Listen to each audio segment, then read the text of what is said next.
Манай улс Улсын холбооны улстай мал эрүүлжүүлэх чиглэлээр хамтран ажиллана. Энэ талаар Оросын холбооны улсын Санкт-Петербургээс хотоос хөндсөж аж ахуй хөнгөн үйлдвэрлэлийн сайтай хийсэн тодруулгыг хүлээн авч үзнэ үү?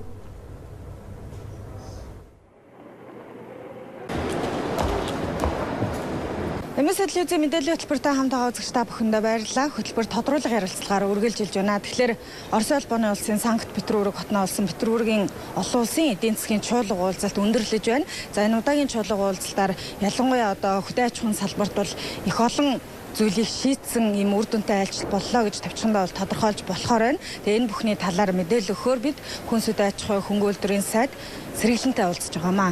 За сайд орон төргийн Тэгэхээр энэ удаагийн эдийн засгийн чуулга уулзалт ер нь хэр үр дүнтэй болов энэ тал дээр та эхлээд юу хэлэх вэ? Ер нь энэ Оросын холбооны улс энэ Санкт-Петербургт болж байгаа энэ эдийн засгийн форум бол чухал үр дүнтэй болж байна.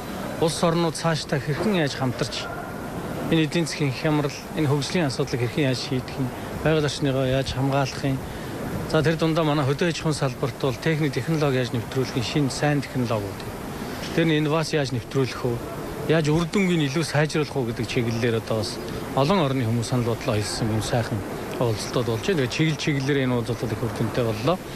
Энэ дундаас бол манай ерөнхий сайдын тэргүүтээ манай төлөөлөгчдийн хийсэн энэ удаагийн айлчлал маш үр дүнтэй боллоо.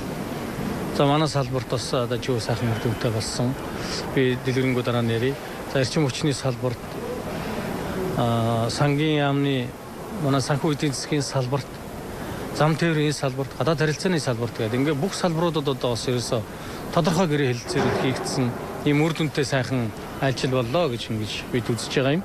За манай салбарын хувьд бол бид Монгол Улсын ерөнхий сайдын Оросын холбооны улс тээж байгаа энэ айлчлалын хүрээнд бол Монгол Улсын мал сүргийг эрүүлжүүлэх хөтөлбөрийн Оросын холбооны улсын ерөнхийлөгчийн шийдвэрээр олгож байгаа буцалтгүй тусламжийн, хүмүүнлэгийн буцалтгүй тусламжийн вакциныг авах нийлүүлэхийн санамж жишгт гараа үүсгэж зурсан. За энэ бол 4 сая 129 мянган тонн вакцин. Энэ бол үндсэндээ бог нийлсэн 7 сая гаруй малд энэ жил одоо бид ингээд вакцинжуулалтаа хийж хийх боломжийг олгож байгаа. Энэ нь буцалтгүй тусламжийн хэлбэр юм. Энд бол бид бас маш их талархалтай хандж байгаа. Ингээд жил болгон Оросын холбооны улстай бид энэ мал сүргээ эрүүлжүүлэх хөтөлбөр төлөвлөгөө юмудаа тохироод жил болгон хэдэн малт хийх юм. Энэ ямар вакцин авах юм гэдгээ тохирч ингээд энэ үндэсний хөтөлбөрийг хамтран хэрэгжүүлж явах болсон. Энэ бол маш чухал үр дүнтэй ажил. Манай улс орны эдийн засгийн хувьд бол мал аж ахуйн салбар чухал суур салбар. Тэгэхээр манай мал аж ахуйн салбарын гол чухал асуудал энэ дундаа хөгжлийн экспортын гол тээг бол энэ малын эрүүл мэндийн тухай асуудал бий. Тэгэхээр энэ малын эрүүл мэндээ сайжруулах чиглэлд бол бид ингэж Оросын холбооны улстайгаа нэгт хамтарч ажиллах зүйтэй гэж үзэж байгаамаа. Энэ чиглэл дээр бол Оросын хөдөө аж ахуйн яам бол маш сайхан дэмжлэг үзүүлж байгаа гэдгийг энд бас зориулсан тэмдэглэе. За дараа нь гараа үүсгэж зурсны дараа бид бас Оросын холбооны улсын хөдөө аж ахуйн сайд Александр Николаевич Такачев Громико сайд газрын дарга нартай өргөн бүрэлдэхүүнтэй бас уулзалтаа хийлээ. За энэ үеэрээ бол бид бас махныхаа экспортыг яаж нэмэгдүүлэх юм. Монгол улсад ер нь Оросын холбооны улс хамтарсан махны үйлдвэр байгуулаад тэгээд ингээд махаа одоо тэр улс руугаа экспортод гаргадаг энэ ажлаа хэдүүлээ эхлэе гэдэг юм дээр тохиролцоонд хүрлээ. За дээр нь Серб улсын хөдөө аж ахуйн сайттай уулзсан, ерөнхийлөгчийн зөвлөгтөнд уулзлаа. Мөн одоо бид Оростой, Сербтэй хамтарч энэ махны экспортыг Оросын холбооны улс Серб улс руу экспорт гаргах чиглэл.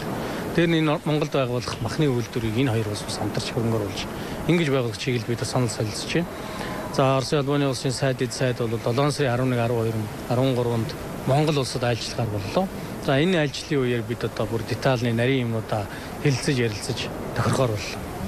За дээр нь бид одоо бас Оросын холбооны улсын Бурайд, Иркутск, Улаануд, Иркутск хотуудад Монголд үйлдвэрлэсэн бараа бүтээгдэхүүний үзэсгэлэн худалдаа гаргая. Монголчуудынхаа үйлдвэрлэсэн бараа бүтээгдэхүүнийг сурталчлая гэдэг байдлаар бас ярилцлаа. За мөн нааша Монгол улсын одоо бусад төрлийн бараа бүтээгдэхүүнүүдийг энэ Оросын холбооны улс болоод энэ Серб улсын зах зээл дээр хэрхэн аж бодлуулах гэдэг чиглэлээр бид бас саналаа солилцсон. За энэнийхээ бас нарийн төлөвлөгөө уялдаа холбоогоо бид бас Монголд очиж ярилцж шийдвэрлэнэ гэж бодож ирж байна. Мал эрүүлжүүлнэ гэдэг бол их чухал асуудал та. Тэгээд энэ дээр манайхан анхаарч ажиллаад байгаа хэдийч жилийн жилд л одоо энэ малын гоц халдварт өвчин гараад байна. Тэгэхээр энэ удаад Оросын холбооны улсаас бидэнд өгж байгаа вакциныг хизээ ачхаар байна вэ? За хуваарлтыг одоо Монголд ирэхээр нь яаж хийх вэ? За үндсэндээ бид энэ шийдвэрийг бол эрт авсан, оны өмнө авсан. Тэгээ гэрээ контракт зурах Оросын холбооны улс бас төсвийн асуудал хэлэлцэх барих гэдэг ингэж асуудал явж байгаад ингээд ерөнхий сайдынхаа ажлыг баталгаажуулж чадлаа. Урьдчилан байдлаар би тохирсон учраас бол манай яам дээр бэлтгэл хангагдсан. Айл аймагт хэдийн хэмжээний оногдох хуваарлтаа яаж хөвөх бэлтгэлүүд хангагдсан. За мөн Оросын холбооны улсын талаас ч гэсэн бэлтгэл бүрээ хангагдсан. Энэ 6 сард ачигдчихна. Ачигдаад Монголд очиж чинь. Тэгээ бид одоо тарилгынхаа үйл ажиллагаанд орно гэж бодож байгаа. Тэгээ малын өвчлөлийн хувьд бол манай яамнаас бодлогын тодорхой шийдвэрүүдийг гаргаж байгаа. Жишээлх юм бол малын эрүүл мэндийн хууль гаргаж хуульд бид мал эмнэлгийн улсын ерөнхий газартаа болёо.